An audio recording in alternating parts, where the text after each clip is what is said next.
Adjutant Reeves, Adjutant proposed, Adjutant Reeves, Adjutant proposed 137.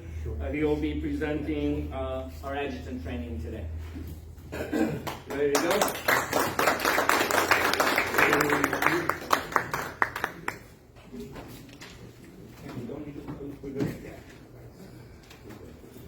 Good afternoon now, everybody. Welcome to Post 137, most friendly post in the Department of Florida and the nation. Today we're going to be discussing adjutant training. Who here has been, is, or wants to be adjutant? Alrighty. Well, there's a couple people, and if you want to have Post 137 adjutant, I'd be thrilled to have it. But anyway, it's going to be, short, quick, and painless.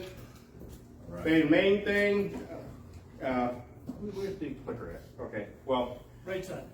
It's on the right side. Oh, there it is. To the right. Okay. All right, so main thing about adjutant, being adjutant is one of the very most important jobs in American League, and along with the finance, which they just went over finance, a lot of stuff to deal with that. So, basic breakdown, what is being an adjutant? An adjutant's charge, you are being chosen as the adjutant for your particular organization. You're to assist the commander in effective administration of the office and serve not only to your fellow legionnaires, but also to the relationship of the organization, and to look for us for guidance and relief. You will find the duties that are very many, varied, and at times taxing and crowded hours and resources. There are a lot of hours, I'll explain in a minute. Successful accomplishment of your programs depends on a great extent upon you and your performance of the duties of your office. Anybody can let me know what that means? Okay, I'll briefly explain it to you. Main thing is you're overall responsible between the exec committee and the membership, all right? So the adjutant's job, you're not just the recorder of minutes, after meetings or any meetings that official legion functions. Your role requires a lot more. All post activities revolve around the post adjutant. Up and down the chain. Many posts retain a good adjutant office over a period of years, as opposed to only one. So it is good to try to keep around for at least 2 to 3, maybe longer, so you get easy transfer of membership between your different elections. Like say if you change commanders, you change the exec committee, you change whoever.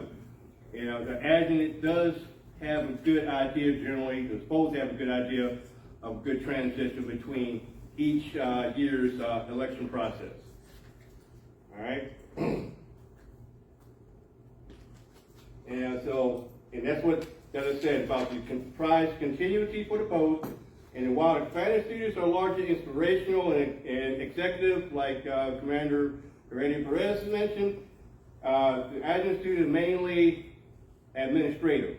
You're in charge, the commanders navigate the ship, and the adjutant is the engineer who runs the ship's machinery and keeps the vessel in any fleet. Go Navy, beat Army. But that's kind of like if you never served in the military or in the Navy, you can understand what that means. What that means, that commander, he's overall the CEO, the adjutant is your top sergeant, first sergeant, person that corresponds between the commander, the exec committee, and your members. So that's the key process there. Keep communication open between both up and down the chain. Also, he's also considered as the personnel officer and personal point of contact for the members of the post. Okay, and that also deals with the membership, which Commander Garcia is going to go. I'm not going to really touch on that. That's a lot to do with the adjutant too, but Commander Garcia is going to go over the membership side. But the adjutant also keeps the records of the minutes of the meetings, assists the other officers and committees, and publishes official orders, announcements, and instructions. Instruction meaning the constitutional bylaws, your house rules, or anything that comes up through the course of the year or any type of special events. All right? The adjutant also communicates all levels and the hub for all post activities, and like say coordinated corresponding with the district, department, national, like having training here. You know, there was a lot of coordination between the post and district to make sure we get everything set up and done right. Also assist the officers and committees in getting started with their work and completing their endeavors, you know, whatever, you know, do their job.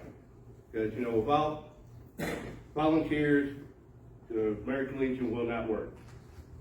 All right, suggestions for the adjutant. There are quite a few. I mean, each post can run different, but overall, the adjutant is there to help assist the commander and the members to know what's going on within their post. All right. The main thing about being an adjutant and qualifications, there is no particular qualification to be an adjutant, just willingness and honesty to do the job. And that goes with any position within the Legion. You know, if you're not willing or honest to do it, then why you want to do it? But the best thing is to have an open mind and do the right thing, do the best for the Legion, best for your post, best for yourself. Okay, and this includes the Constitution bylaws, the minutes of the previous meetings, and reports of officers and committees. All right? Have I followed everybody? All right, so the next thing, okay, this is also to give insight into the policies and tradition of your post. You know, making sure all correct information is posted along the post home if you have one, including the previous minutes meetings, your flyers, this upcoming events, all your liquor license and all the stuff that was mentioned before, anything that's important to the operation of the post. All right, and this is, like I said, the active flow between Legion years of all your elections, each incoming officers and committees and chairmen. And in communication with department and national, will provide any additional information that includes all your manuals, your officer's guide, your constitutional bylaws, your department bylaws, and anything so forth and so forth. Now your minutes, you should be however often. Most posts have meetings every month. You know, this depends on what you have in your constitutional bylaws. So, you know, it should be typed, printed, and kept in a permanent record of activities. All reports of officer committees should be included in the minutes of the meetings to which they are submitted to assure to make part of the permanent record. Okay? Does anybody know? I know it's up there right now, but how long should you keep the meeting minutes? Well, it's generally kind of like the IRS. You should keep it approximately up to 7 years. Give or take, you might want to maybe keep it long. If something important happened 10 years ago that you might want to keep. Or some people, you might say, well, I don't want to need it up to 3 years. But the general idea is try to keep them at least 7 years in a separate, like a binder or something that you have set aside in a secure location. So if somebody does have a question about what happened back in 2019, or we just recently got through the COVID, a lot of places people couldn't meet because of restrictions, stuff like that. Well, what was said, and was it a Zoom call? But you should always have, you know, your minutes typed up for anytime you have any type of meeting. That includes special meetings between your set committee and a special meeting of your General Assembly if it's called upon by the commander or somebody from your exec committee. Now, a couple of things that are brought up, this kind of goes on the finance. Yeah, Commander? Oh, okay. That's brought up, but I mean, it's something that one of these things here that I'm talking about reports and officers and permanent record stuff is tax exempt information. Every post should have a form about your tax exempt status. That's if you go out to buy anything for the post, you know, through your finance or your exec committee, you should always have a tax exempt form, so you won't get charged taxes. That's basic part of being an adjutant and also your finance officer. So the basics between the commander, the adjutant, and the finance officer should work together as a team. So you know, have the right proper paperwork filed for whatever organization that you go do other business outside the post. Okay, you should always know where it's located. You should have it posted somewhere in your post home, and generally around your front entrance. All right,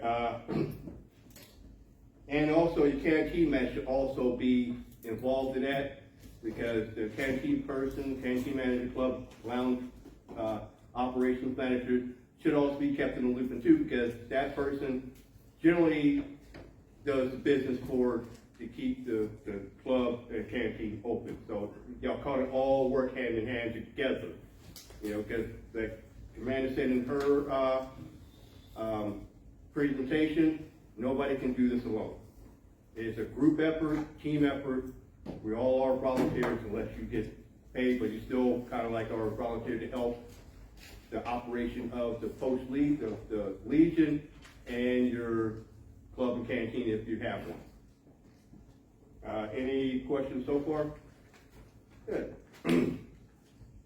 All right, now some of the other forms that you might need to have posted and in visible locations. You got your Form 990, that's your annual information return, your employee identification number, your EIN from the IRS, and then your SS4 form signed by your post commander.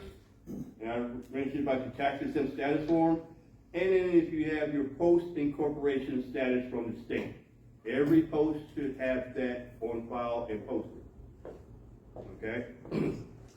990s, if you don't mind me interrupting real quick, 990s are huge. They need to be done annually.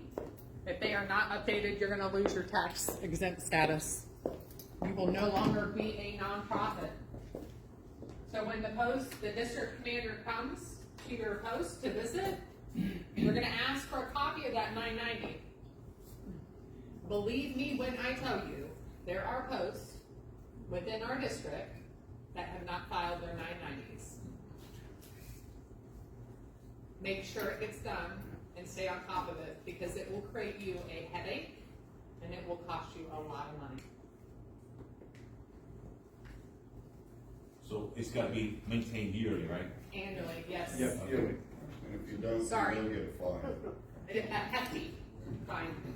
Yeah, so you don't want to get caught in that fine, especially the posts that may or may not have that much amount of free flow class available.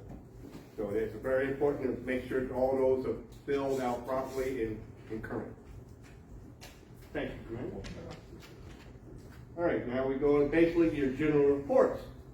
There's so many of them, I'm not going to sit here and explain them all because there's so many, there are in the adjutant manual and your operations manual. But I'll go over a couple of them, just what it's like at the beginning of the year that you need to do and at the end of the year that you need to do. Okay? Like first, your CPR. It's been highly mentioned today already. It's going to probably mention a couple more times. It's Consolidated Post Report.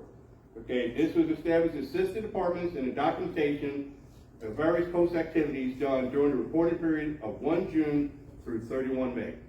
Those are key dates. You should get them. Your post should have your forms now from departments that need to be sent in, and they're due to department by May 3rd this year. They were just sent a couple days ago, right? Yeah. Yes. Next week. Yeah.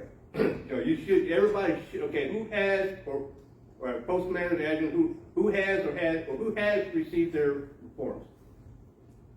Who has not received, or if you know, you should be able to get them shortly. You should have been had them, because I know they were mailed out. We got ours about 10, 11 days ago, and there are a couple of us. Might want, we can sit there and see about where yours is at, all right? Excuse me, who receives the report? The CPR itself is addressed to the post commander. And then the other forms that for the CPR, the other forms are addressed to the adjutant. But predominantly, all your forms are going to be in a manila envelope addressed to the post commander. Just a comment, department will send them to the last known address on file, so if your post may move during the past year, you may want to contact, and they haven't updated their information, you may not want to contact department and make sure they have the correct address on file. Yeah, you hear that? Make sure that your post has the correct address on file, and there's actually is a form that was also sent to, that was sent back, January 3rd, about make sure that you have a current address for your post home on file. We So just that, got our post information sheet for the upcoming year. and your post information is part of that, form too. That this is it's a pretty good steep stack that is sent to the post form. Okay, any other question, comments? Just so you know, the CPR is available online and can be done, and you can start it, if you fill it in today with what you are at today, and tomorrow you have more stuff, just go in and change it, and you can just keep saving it, but you will get credit for it starting right now, because Becky just sent out the first round of, that they're in there. Yeah, yeah, and all that information is, you can find it on mylegion.org. Everybody here should be on mylegion.org. All the information is on there with that CPR form. It gets you update, like I said, daily, weekly. And you have the official triplicate form that you can also send in. But if you send it online, Throw the other thing away. so that Throw the other one away. you can throw it all in one way. Okay? So, and all that stuff is everything pretty much, you can pretty much get there. Sooner or later, it's gonna go away from paper copies. So, but the main thing, the CPR is basically the most important document that you're gonna complete all year. All right? Any other questions, comments on that? I got a question. So like he was saying, if I'm starting, say in July, and whatever I did in July can be updating that information every month. So when it gets to the end of the fiscal year, I won't have to go back and input all that information. It doesn't come online until December. Correct. Okay, so starting in December, you can start adding your information. Okay. Yeah. But the new commander will get a book to give to the adjutant where you write everything down in it for the month. It's already got the little blocks. Right. And now, with me being an adjutant for so many years so far, I always keep track. I start July 1, and I have a little like spreadsheet, little like document that I prepare every month. Okay, what did we do this month? What did we do this month? And I kind of like keep a running tally throughout each month, and that's part of in your report when you send in your narrative at the end of the year. It's pretty much already done, and all you got to do is fill in the blank for the last month or two. So you would probably be nice to have a running narrative for you until the actual forms is posted online, so you can just fill in the blank. All right? Did that answer your question? Yeah. All right.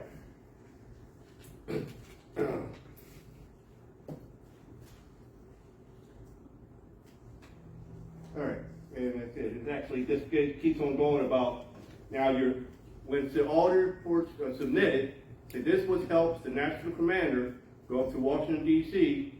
and submit it to Congress about what the American Legion does, what the money can be used for to help veterans and their families. I mean, this, you know, and plus also it helps with our nonprofit status, because look at it, we're pretty much, most of us are volunteers. We don't get paid for this.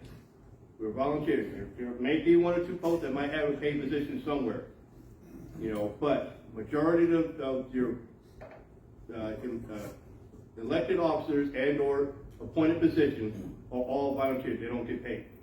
But see, it's volunteers, all the volunteer hours, miles, whatever you may donate it to, whatever, that can all get tracked on your CPR. And in all those forms, when you fill in that CPR, it gets into the Department of National Commander, he goes in front of goes in front of Congress, say, hey, this is what we did, this is what we did, this is how many hours, this is how many this is how many that. So they can sit there and keep our nonprofit going and keep us in line to make sure monies are raised and going towards veterans and their families and whatever the case may be. All right, and you can, and The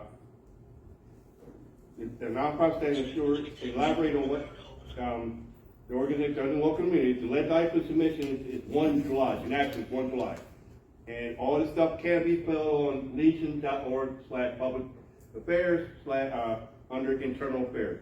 So like a lot of this stuff you can find online through legion.org or My Legion. I mean, pretty much 95% of that stuff is there for you to look up and add to it. Okay? And then also with that CPR, the Department of Florida has an addendum that we use that carries out stuff that is not actually part of the CPR, but it helps keep track of what the Department of Florida does. That also has to be submitted at the same time. All right? And that should all come with that in one packet when you get it, or if you have got it. If not, we can find a way why you have not gotten that package. Okay?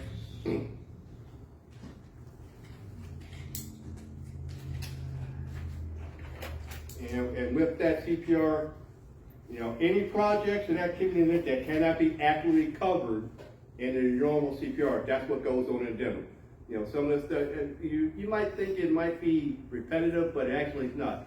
Because, you know, certain things, events like, okay, what does each and every post? Did you do a blood drive? Did you do Boy Scout, or Scouting USA now? Did you do any type of fundraiser that helps support the community? Fishing, that helps, you know, you can put your narrative together and send it out, okay, well, this is what they do for the community. This is what they do for Habitat for Humanity to help build a home for a veteran. This is what they do for a kids' play park. And, you know, stuff like that. Put your picture, you know, like I said earlier, I mean, if you don't brag about yourself, nobody else will. Put it in there, you know, I mean, now, just gotta remember one thing, don't put anything that's like alcohol related on it. They would throw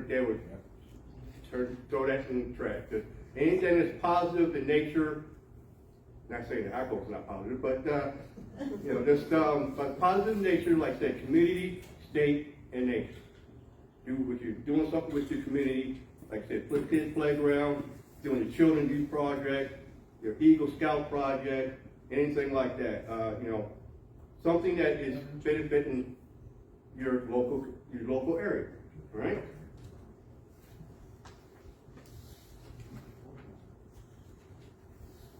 All right, your post officer certificate, that's your, like your end of the year form for your incoming officers. Okay, it's critical for the adjutant to report all post officer department heads immediately after the election. Like day after, whatever the next business day that mail is gonna go out. Once you know your post officer election has been verified and submitted, that you have your officers elected, you know, which you have to do it within 50 days, or you can't do it more than 50 days before the convention, and no less than 10 days before convention. So in about next month, it's about that time. Well, actually, right, yeah, because June 15th is March 31st, or I believe is the first day you can start holding your election, as far as the department. Okay?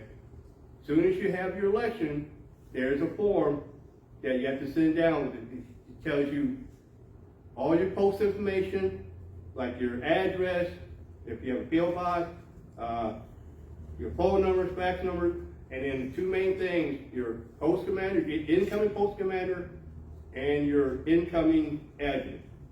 And there's another form that is on there that is like gives you a list of all like elected positions, like your first vice, second vice, hourly vice commanders, your sergeant at arms, historian, other officers like that. And that form also has to be submitted too. You know, why is this important? It's for better records from your post, district, department, and national. So that way they can, each department and national has a directory that they put out every year. That way, if you need to get a hold of somebody, say from 13th district, or 3rd district from Indiana, or 9th district from California, hey, it's in there. But if they don't have, or like if you want to visit one of those places, you want to find the local American Legion, say, hey, I wanna check you out, see how y'all run things. You know, that way if they have current and valid address, you can visit. You can say, hey, I'm such and such from post 37 or post 323 or post 194. You know, I mean, that way you can get camaraderie. See, and we all don't just stick in our own neighborhoods. You know, we do get out. The riders are a prime example. I mean, they go all over the place. There are billboards down running over at 65 miles an hour. You know, I know they go all over the place. Got the unit ride getting ready to come up. We got round robin and stuff like that. They go all around the state. In Georgia, wherever. There are running billboards. You know, so I mean, they stop it everywhere. I got a question. Going back to the election form, how do we get that election form and what is the name of that form? Will we go on My Florida Legion to forms to get that, retrieve that form, or will that form be mailed or emailed to the prior commander? It should be It's mailed in to your you. packet. But It's in your packet. it'll be, all that would be in the packet. Should have been mailed to you. Check with your post commander, see, he may have got it, and he should have gotten it already. Okay, so that's But all that stuff is in, but if you have not get it, I believe it is also online. Yeah. Go to, It is online. resources on, Department of Florida, Department of Legion. It should be on there also. You have any other questions about that? All right, and along with that, like I mentioned before,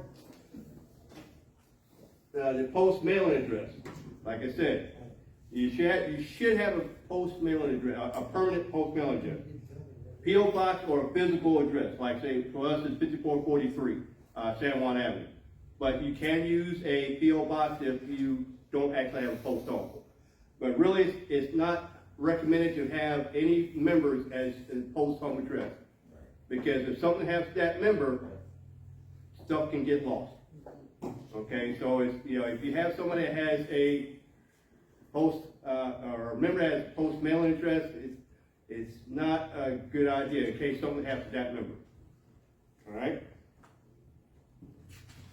And yeah, are there any other questions, comments, concerns? I mean, that's pretty much all I can. Yes, ma'am.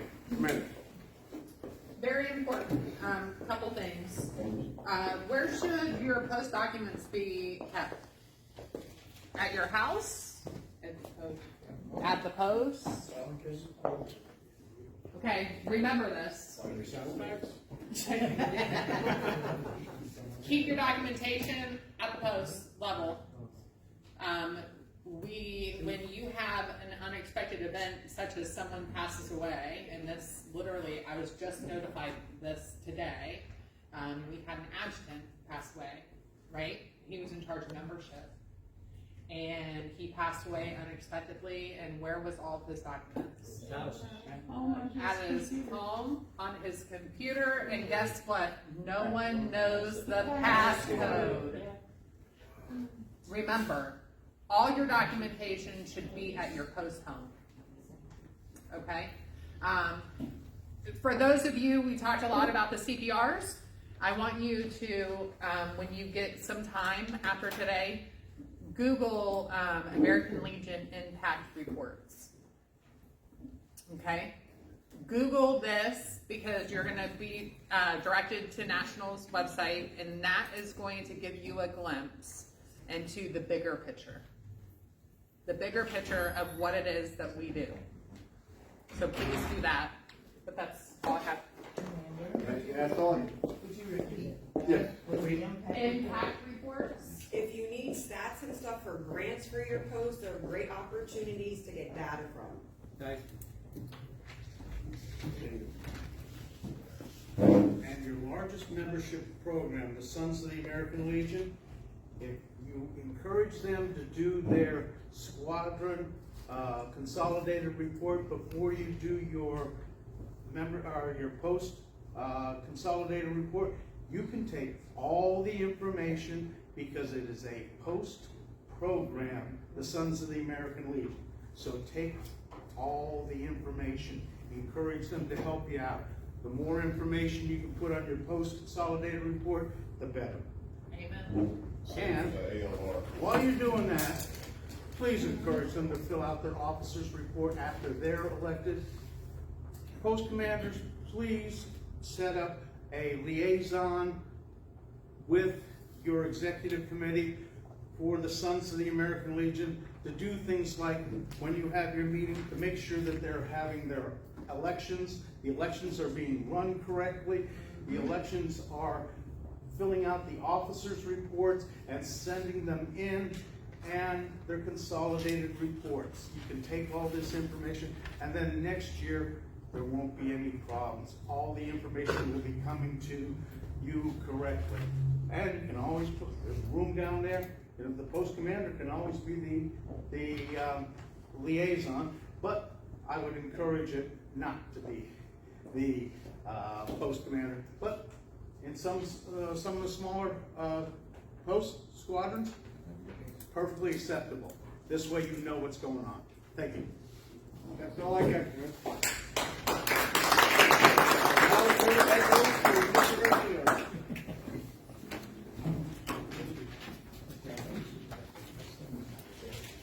All right, we are running a little short on time here. So at this time, thank you to Comrade Reeves for the great presentation. At this time, I want to bring up Comrade Timothy Pratt. He's the Assistant District Sergeant at Arms, and he's going to be going over some information on how to be a good Sergeant at Arms. And he said he's so good he doesn't need a PowerPoint. So I'll just stand here. I just don't know how to make one. I'll be honest with you. How many Sergeant Arms, post Sergeant Arms, or prospective Sergeant Arms we have in here in the room? About past one. Or past Sergeant? Well, yeah, okay. I knew that. So we got two of you. We can make this real short then, I suppose.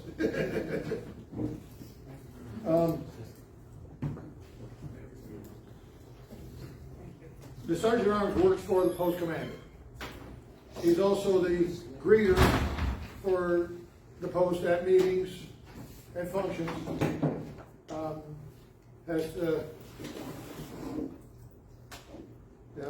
I'm not a public speaker, so bear with me.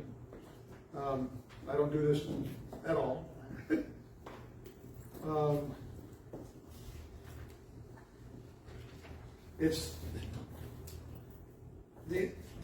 I'm just going to go over the resources for learning Sergeant Arms, because this is a lot better stated than mine. This is an old copy.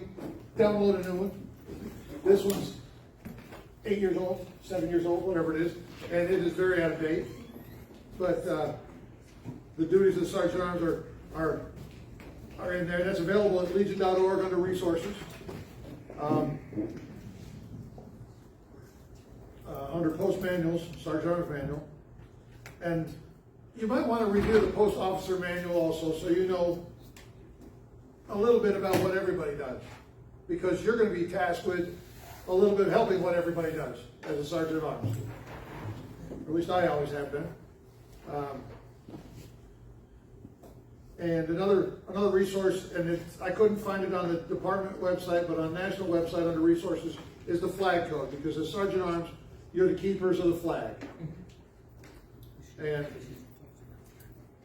knowing the flag code is pretty important as to knowing how you're setting up your meeting hall, and that's all laid out in your manual also. And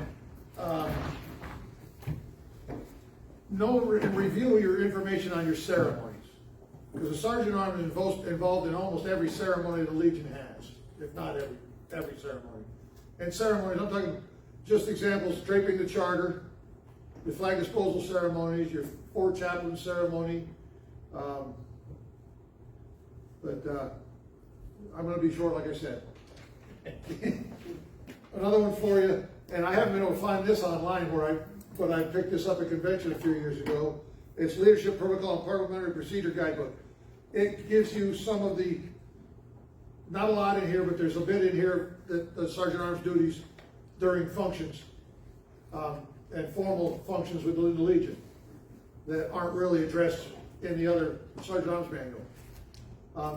But communication is the key as a sergeant at arms. You're the greeter of the post, you're the face of the post when people, when officials from other posts and department and national and district come into your post, you're the greeter, you're the person they meet.